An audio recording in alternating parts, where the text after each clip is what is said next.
What's up, everybody? Welcome into Shout on this wonderful, beautiful, glorious Friday afternoon. The weather is great. The weekend looks great. We thought we'd kickstart it for you with our second episode of Shout this week, which I promised you. We got a little Friday breaking news to dive into and give us a little bit of a topic. There's another topic I want to get into afterwards, Ryan. But how are you, my friend? I am doing great, Matt. Excited to talk some breaking Gable Steveson news with you. Yeah, that'll be fun. Quick housekeeping item. Shout returns to Wingnuts. June 15th is the day that we're going. We finally have the calendar all set out. So get out your calendar right now and put in this date, June 15th, 6 p.m. Shout at Wingnuts. I just took Eric Wood to Wingnuts a couple days ago. He was absolutely blown away by the wings. It was AJ and Chris. They do it to the nines. They gave the full spread. Ryan, they brought out this thing that you got to try. It's called a spaghetti and meatball foldy, where it's like almost like garlic bread with like pasta and meatballs stuffed in. So you have it all right there, ready for you to go. We had a pizza, it was amazing. 6 different kinds of flavors. Just amazing. We'll be back at Wingnuts on June 15th. That is a Saturday night, 2 weeks from tomorrow. Get it locked in. We're gonna be out on the patio. The drinks are gonna be flowing. We'll be eating wings. We'll be talking all things Bills, and the Bills will have just wrapped mandatory mini camp. So I'll have a lot to dive into. So get that on your calendar. We hope to see everybody out at that. So the Bills sign Gable Steveson, which this is something that's been in the works for a few weeks. You reported a few weeks ago that he was in Buffalo for a visit. Wrestling background, wrestled at Minnesota, gold medalist, goes on to the WWE. It doesn't really pan out. This is a dart throw, a 3-year rookie contract for Steveson. From my perspective, just thinking initial thoughts on this move, you get him into your building. You basically have to teach him from the ground up, start from scratch with the sport of football. So I don't think 2024 is where the evaluation happens. And I sent it out to our insiders. This is a move where we really start talking about what it means in the spring, in the summer next year, when he gets a full year to kind of learn about this. And for them to give him a 3-year contract, Ryan, it tells me what they think about the longevity potentially of this partnership. I have more thoughts on that, but your initial thoughts here. Well, initial thoughts are, no risk and high reward here. If you look at the initial move too, it's not like the Bills released somebody that was going to be on this roster at the end of the summer. It was Matt Hawk who was moved in the transaction to sign Gable Steveson. At the end of the day, Hawk was probably number 3 on that punter list for the Bills. So zero risk, all reward in this move. And like you said, the football background's not there, but the hands in terms of the wrestling, in terms of the power, in terms of the maneuverability, he has some assets. He has some tools in the tool belt already where I can see the Bills coach is saying, okay, yes, we have to coach him up. We have to teach him the game, but there's certain things you can't teach. There's that he already has from his wrestling background. It's not every day you get a guy that wants to try out in football with this kind of wrestling background. The Bills showed interest in him back in 2021, shortly after he won the Olympic gold medal. Nothing really happened at that point. But now after his pro wrestling career, nothing really happened there. He had a lot of avenues he could have explored, and he chose football in the Bills.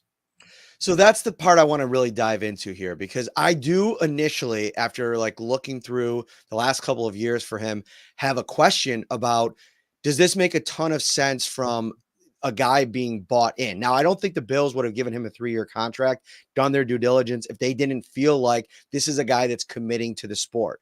But it seems like he kind of commits to whatever the next venture is going to be. And listen, high level athletes, I've seen, I worked in the UFC for 4 or 5 years, guys that came over from other sports. I mean, there's great examples. I mean, Daniel Cormier was a wrestler that transitioned to MMA. You have a guy like Greg Hardy, who was a high level NFL player that transitioned into MMA as well. I've seen it happen before. But we've also seen this story before, right? Brock Lesnar, years and years ago, a guy that, wanted to try out football, comes in. I think he played a couple preseason games. It didn't necessarily work out, but this is a young player, a young athlete, And the athletic stuff is unbelievable. A quick search of his social media platforms, you see this guy doing double backflips after pinning guys on the wrestling mat. You don't question his athleticism. So I think that part of it answers some questions, because I don't think the Bills would have signed on the dotted line if they weren't convinced that he was going to give his all for the next 3 years to this venture. But he went to the WWE. It didn't necessarily work. He was also training MMA, according to Ariel Helwani and Mark Ramundi, the last couple of months since his WWE release. So that's the part of it that kind of gives me pause. It's like, you can't just play musical careers at this level. MMA, NFL, you have to be all in. You have to be bought in. I think the Bills giving him this contract, though, tells me that he is, but it'll be interesting to get a chance to talk to him about it. Yeah, and you mentioned it. He had a lot of avenues to explore, and maybe that was it. Maybe he's like, okay, I'm going to go to Buffalo. I'm going to work out for them. I'm going to see what this is like. I'm going to go train for MMA for a few months after getting released in the WWE. I'm going to see what this is all about. And then maybe at the end of the day, he evaluated both and said, you know what? I want to try this football thing first, and I can always go to MMA down the road. MMA is always going to be there. We've seen many wrestlers transition to MMA and do very well for themselves. This is someone that just turned 24 years old, still a very young guy.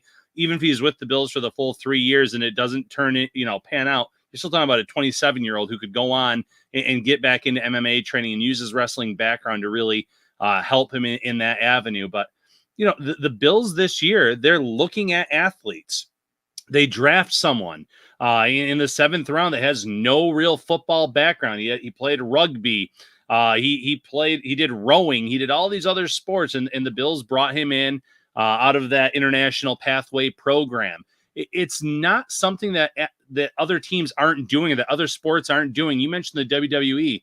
The WWE right now, Matt, they're always recruiting college football players, college basketball players, gymnasts, all these other things. It's not the worst idea for NFL teams to say, look at this guy's athletic profile and background in Gable Steveson and say, we can mold him into a defensive tackle. We can help him in terms of his development, and come year 3, maybe that's when we can unleash him on the field, and he can use a lot of those athletic traits that he already had along with the coaching along the way and become something of maybe a dominant presence or just a solid contributor on that D line. No, I think that's the part of it that you're right. Like this is a organization that has not shied away from giving players opportunities that are trying football for the first time. I mean, the latest example of it before Steveson is just a few months ago, or last month at the NFL draft, when they drafted Travis Clayton out of the pathway program. They had Christian Wade before that. They have a building that I feel like they think, given the a guy's bought in and has the athletic profile, they can get him up to speed on the football stuff. So if not for anything else, this makes the preseason games really interesting. I mean, there's going to be a sector of sports fan or professional entertainment fans that are going to be clued in on what's going on with Steveson. And I think that's going to be really interesting to watch. Now, his size, this one is the interesting part of everything, because the Bills list him at 5'11", 266. Is that where he currently is? That is not where he currently is. I talked to someone close to Steveson this afternoon. He is currently weighing in at 275 pounds. Wouldn't be a surprise if the Bills tried to get him up to around 280 for the defensive tackle position, but he's definitely bigger than what he's listed at right now, which will certainly benefit him in his move to defensive tackle. Yeah, and that to me is a huge component of this. When I saw 266, I was like, yikes. This is a really small guy coming in. He's going to have to put on, it's almost like this whole rest of the offseason, then into the season is going to be spent getting size put on him. And at 5'11", he's already kind of small. What's Ed Oliver's height? Do you know off the top of your head? I want to say 6'1", but I'd have to look into that to confirm that. I'm looking it up right now. All right. Because he's on the lower end. He's 6'1", 287. So at 5'11", I mean, if you're Steveson, you're probably going to want to get up to 280, 285 at least. And I think even Oliver still plays pretty at a pretty low weight. So that's going to be something pretty interesting to kind of keep an eye on. Absolutely. It's going to come down to the strength that he has at 280, 285, that lower end. He has that working in his favor. He has the hand technique, the placement, the movement skills there. So there are certain things where this could end up being a great move, but he certainly needs to add a little bit more weight to his frame nonetheless. All right. The other component of this news, I want to talk about Josh Allen and Joe Brady a little bit before we get out of here, but I want to also hit on, you mentioned it at the top, the Bills released Matt Hawk as part of this move. And I think that's very interesting because Hawk was here as kind of like that failsafe in case they don't trust Sam Martin and Jack Browning, the UDFA out of San Diego State, in terms of holding. I talked about it on Tuesday. Browning looked great holding for Tyler Bass on 7 straight field goal attempts. I wonder if he's done such a good job in the short amount of time since rookie minicamp. The Bills are already convinced they've moved off of Hawk. He's always kind of going to be out there available. So it's not one of those moves where they can't, cycle him back in if they need to. But I think this is a bit of a vote of confidence for not only Sam Martin, but more so maybe for Browning, who I think is very live now in this punter competition. Yeah, 100%. Hawk had that background holding. He had the confidence of Tyler Bass. We saw Tyler Bass struggle a little bit as a field goal kicker last year, but as you mentioned, first on the insider chat line with Browning doing the holding, he went 7 for 7 at practice. He hit a 70-yarder at practice. He looked the part. So when you have Browning and you feel comfortable already with him, Hawk's spot is just kind of not there at the time. There's no use in keeping him. It's the right thing to do to let a veteran like that go, because there will be other camps where they want competition, and you're doing right by the player, the veteran punter. And then for the Bills, you're bringing in someone in Steveson that has a lot of untapped potential, and you're hoping for the best. I'll be very interested to watch how Browning reacts to this week. Does Martin get to hold? Does that set up a really fun lead into training camp for these two guys? You know who's excited? I know he's on paternity leave. Joe Buscaglia, Punter Palooza. 100%. It's heating up, baby, this summer. Speaking of heating up, the insider text line has been absolutely buzzing. Thank you so much to everybody that has made the insider text line, the Shout Insider text line, a part of your spring here. We have over 40 new subscribers since the end of the NFL draft, Ryan, and it's been awesome to have them inundated into the process. You can become an insider today, and it's simple. All you have to do is text 716-528-6727.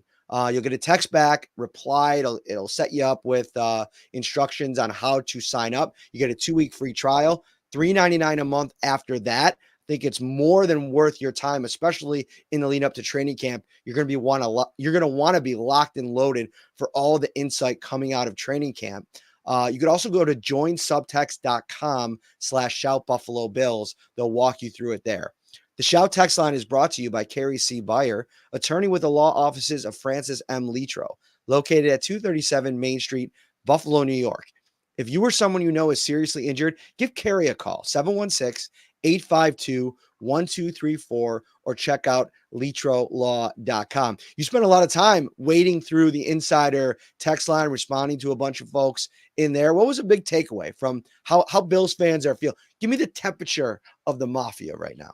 Yeah, I think the temperature is actually, I wouldn't say a 180, but maybe a 180 from after the Stephon Diggs trade. I think there's a lot of doom and gloom there. I think there's a lot more optimism. Maybe not a complete 180 by the fan base, but a lot more optimism about the pass catchers on this team. A lot of the different options, or as Brandon Beane called it, the Baskin-Robbins group of wide receivers, a little bit of different flavors in terms of what you're looking for. So optimism there a lot in terms of the running back room when it comes to James Cook, Ray Davis. He's a big topic of conversation, Matt. So it's been fun getting back to Bills fans who have been reaching out to us. And like you said, training camp is going to be the best time because now we have storylines like Gable Steveson, the wide receiver group minus Stephon Diggs, Puntapalooza. The list goes on, and we're going to have you covered with all of those different areas and more. So I want to get into, thank you for that. Joe Brady and Josh Allen, the relationship, the time that's been spent over the last couple of days, really diving into the perceived or projected change in this offense. And we heard from Brady at the beginning of the week talk about, listen, this is Josh Allen's offense. Then Allen did an interview with Doug Farrar this week. Farrar was on One Bills Live to talk about it as well. He put out a really detailed piece on that conversation with Allen. I highly recommend checking it out over at the Touchdown Wire. And he called it Joe Brady's offense, and he wants to do everything he can to lift that up. The one thing that we have learned is that there are a bunch of new concepts being added into things. And, what Josh Allen said about that is he's excited because it's going to force him to really play with his eyes, work on his footwork, because there's a lot of new components going through different reads, going through different concepts in the offense. And he had a line when he was talking to Farrar where he said, it's going to be a little bit different than the same mundane things that I've been doing over the last couple of seasons. Pro Football Talk went off with it. Farrar talked about it a little bit. My take on that comment was a little bit different. Like, I didn't feel like Allen was saying that everything that he's done over the last 6 years has been mundane. I think what he meant by that, and we'll have to follow up with him, is when you're in an offense for 6 seasons and you do the same things that work over and over and over again, it becomes mundane. It becomes second nature. It becomes repetitive. I don't necessarily think that's a bad thing or a shot at Dorsey or a shot at Dable. I think that offense worked in a great way. What I think the excitement level for Allen comes from, this potentially could be what takes him to another level, which I think is really scary. They have a lot of unknown commodities in this offense. But I think, and I said this to an insider as well, I think Brady is almost the perfect guy to have at the offensive coordinator spot if you want to unlock the 12 personnel package because of what he's able to do in the play action game, what he's able to do at the short and intermediate area, and his willingness to get the ball in guys' hands at and around the line of scrimmage. And I think Josh Allen is excited about that, the potential to open up the deep part of the field because of what they're going to do around the line of scrimmage. Yeah, and the deep part of the field has been taken away from him the last few years because of the system, because of the way defenses started playing him. And now if they are, running a little bit more, if they do have to drop, if linebackers and other teams have to come up a little bit, or the safeties are coming up, that does open up the deep part of the field again. And, you can get into the semantics of, well, this is Josh Allen's offense, this is Joe Brady's offense. At the end of the day, Joe Brady is going to do what's best for Josh Allen. And I think we saw that when he came in as the interim offensive coordinator. It's like the Bills kind of broke the glass on Josh Allen at that point. They had him start running the ball more. You don't want to necessarily see him taking a lot of unnecessary hits, but when he runs, good things happen, and the offense started moving the ball more. You saw spreading the ball out more to Khalil Shakir, Dalton Kincaid, Gabe Davis at times, Stephon Diggs at times. Every player was kind of getting their number called at different times, and it's why Khalil Shakir recently said everyone's going to eat in this offense, because Joe Brady is not going to say we have to target player X so many times per game, or we have to make him the focal point of this offense. We saw games where James Cook was the focal point against Dallas. We saw games where Khalil Shakir was getting the most targets for this team. That's what's exciting about this. But when it comes to Josh Allen himself, Brady's going to put him in spots to succeed. He's going to, with these new concepts and doing new things, like you said, taking Allen to another level, which this is a guy that's been second in MVP voting, that's in his career, that's received a first place MVP vote last year. He's someone that's already on the cusp of greatness if he isn't already there. And now you could potentially unlock and unleash some new parts of Josh Allen's game. And if that's the case, then this team is going to be obviously in the mix in the AFC overall for another year and a Super Bowl contender for years to come. I think Sean McDermott's so excited about how this team is being viewed. Maybe not even just by the media, but maybe like inside the league. Like nobody in the league plays that undercard, they're doubting us card better than Sean McDermott. So I think he's going to have these guys juiced up beyond belief for the start of the season. Every year it seems like they come up with some type of like slogan, right? Like championship caliber or playoff caliber. They had a line a couple years ago. I can't remember what it said. He comes up with one every. It's really catchy. The one this year that seems to be materializing is everybody eats, right? That's been the theme of this week, talking about like guys being unselfish. The shift, whether or not they want to admit it or not, from what maybe was a little bit of a selfishness, implied or perceived, whatever it was, like there was this determination within the organization to feed Stephon Diggs, right? Get him the ball. They're moving away from that in this offense now. And I think that's a good thing. And Sean McDermott actually, he was on with Rich Eisen, and there was one piece of it that was really interesting. He said he got a text message from Mac Hollins the other day. And it said it was just a picture of his snake, like eating something, like I'm guessing a mouse or something like that. And all it was the picture, and it said, everybody eats. And so I think that they're like, that's kind of the mantra around the building right now. And, Khalil Shakir mentioned it. Dalton Kincaid had mentioned it. Through the unselfishness, I think that they think they can unlock what this offense could look like. And I think it's a good starting point for what this thing. And I think over the course of the season, you can progress toward guys that are going to step up into like specific roles that they fill in Brady's offense, but I don't think you have to rush to it. Yeah, and this is no knock on Stephon Diggs because he was an elite player, and early on in his tenure, he was getting leading the league in targets and the first year receptions, yards, everything else. So when you're such a focal point and you're not getting the ball the last few years, you have those outbursts on the sidelines, the yelling at Josh Allen, the frustration that you openly see. You're not going to see that this year because, again, the Bills don't necessarily have that superstar that's expecting the ball that much. You have Dalton Kincaid, who emerged as a excellent tight end, young player. He's going to get his opportunities. Even Dawson Knox, who a year out coming off of an injury, coming off of some career lows, he's going to have opportunities in this offense. Mac Hollins, this coaching staff, front office, it's apparent that they're going to have a sizable role for him. And it might be blocking some games, but he's never played with a quarterback like Josh Allen before. They've mentioned this numerous times. He'll get the ball. Khalil Shakir. Curtis Samuel is somehow being slept on despite being one of the only players to play in a Joe Brady offense. There's so many players, and they're going to be selfless because at the end of the day, these are players who want to win. And I think it's kind of interesting, too, some of the players that they've brought in, a Mac Hollins, who, has kind of been on some sputtering teams the last few years. Curtis Samuel, who's never really been on a good team before.